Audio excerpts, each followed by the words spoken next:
A program like this that is focused so much, like I said, on the police and the way that the police do their jobs, the point of our jobs. Really, at the end of the day, it comes down to those relationships. And it comes down to hopefully eliminating the need to have to make an arrest.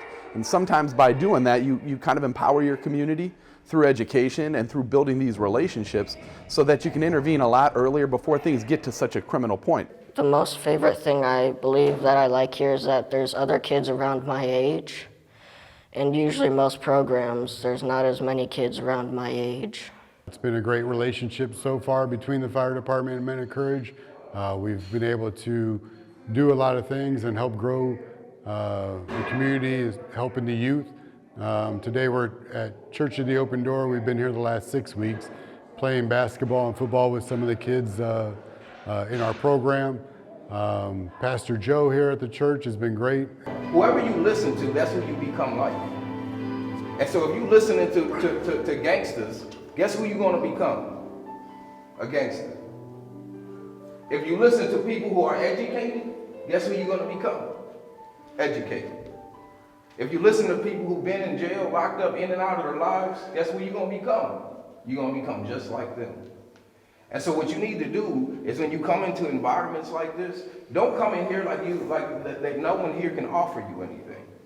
Because if you listen, the Bible says, be slow to speak and quick to listen.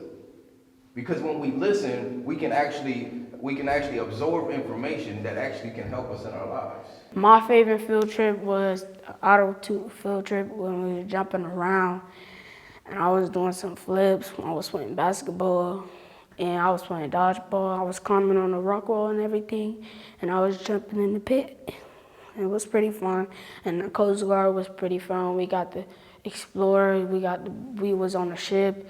We was exploring like the Coast Guard, the Marines. So the program is a police-led initiative. It's a gang diversion program. Essentially, in the grand scheme of things, it's a crime prevention program. But it's not necessarily focused on law enforcement. It's not an enforcement-centered program.